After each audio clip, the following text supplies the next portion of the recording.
I'd like to do one more trick if that's okay, and I want to use a brand new deck of cards.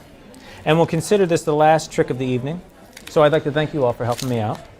And I don't know when's the last time you opened up a brand new deck of cards, but brand new decks always come with some junk cards and the jokers and such. So we'll get rid of those, and I also have to give the cards a couple shuffles, because brand new decks always run with the ace through king, and all the suits are organized. And I want to give the cards a couple shuffles to break that up. And John, you know that after you shuffle the cards, what are you supposed to do? Cut. You always cut the cards because that keeps things honest. So John, can you cut about half the cards over, just like it's done in a game? Good, and complete the cut? Excellent. And that should be enough to break up that new deck sequence. That's what we call it. Now, John, are you familiar with the ranks of hands at all? Yes. As a matter of fact, they're all written right here. Like 2 pair, 3 of a kind, right? I'd like to show you something I do to make sure every time I sit down to play poker, I end up a winner. I certainly don't deal myself 4 aces every hand. That'll be too sensational. I don't want it to be obvious that I'm cheating. So all I have to do is deal myself hands that are slightly better than my opponent's. So to stay sharp, I practice cutting to all of the hands from lowest to highest. And John, I might ask you to read some of those hands off for me, because they're all listed there from lowest to highest. And they list all of the hands, but they also list the odds. But the odds apply to straight poker, it's called, and that means that deuces aren't wild, so I'm not going to waste your time cutting to deuces. So, John, what is the lowest ranking hand that you can have in poker? No pair, high card. No pair or high card.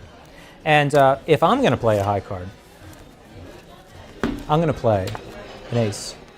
Now, let's assume for a second that you're playing high card. What is the next highest ranking hand? A pair. A pair. I think there's a pair of 5s right about here.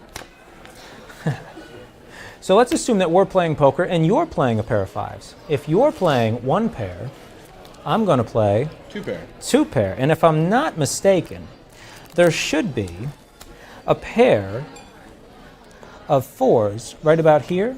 No. And there should be a pair of 6s right about here. You're starting to see the pattern, right? Now, the next highest ranking hand is 3 of a kind.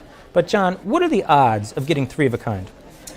3 of a kind is 1 in 50. 1 in 50. I mean, honestly, who has time for odds like 1 in 50? Now, the secret to this is knowing where all this stuff is before I cut to it. And do you remember when I spread the cards across the table to make sure that the deck was mixed? You know what I was really doing? I was finding hands like 3 of a kind and 2 pair and a pair. Because hands like those will occur naturally even in a shuffled deck. But the next highest ranking hand is Straight. a straight. A straight, say for example 2, 3, 4, 5, 6 in order. A straight is a little bit more difficult to find in a shuffled deck because really it's unlikely that you're going to find 2 through 6 in order in a shuffled deck. It's more likely you're going to find a straight in fragments. In other words, you might find a 2 and a 5 right about here. You might find a 3 and a 6 right about here. Which means now I have to cut exactly 28 cards from the top of the deck to find that 4. So you can see a straight is it's a lot more difficult to find. Now getting that straight to the top of the deck is really only half the work. If I want that straight in my hand, I have to stack the deck. And that means that I'm going to cut that straight into the deck, but I'm still keeping track of it. I'm going to give the cards a couple shuffles, and I'm going to stack the deck for a 3-handed game of draw poker. That way when I deal, I should receive the straight. And, you know, the player at the first position didn't get much of anything of any value. I think he got a pair of 8s and a jack high, if I'm not mistaken.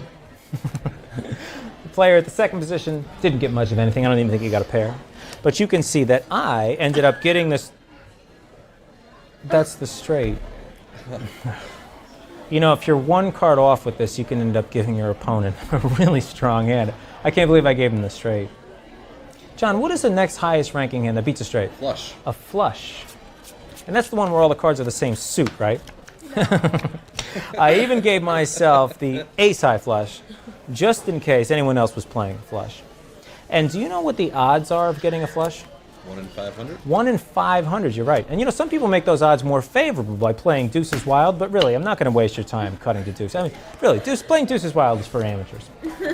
Now, on that last hand, I dealt my opponent a strong hand on purpose. Why would I deal my opponent a strong hand? I did that on purpose because as long as I deal myself a hand that's slightly stronger, not only guarantees that I'm going to win the hand, it guarantees I'm going to win the most money. So for this next hand, that's exactly what I did.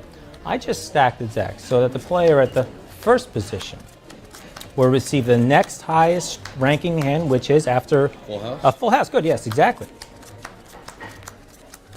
Now, the first thing this player is going to do when he sees his kings full of queens, he's going to reach for his wallet. But so will this player because he's playing the next highest ranking hand, 4 of a kind, 4 sevens with an ace high kicker.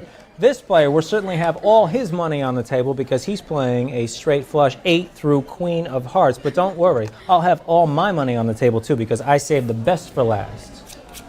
A royal flush in spades.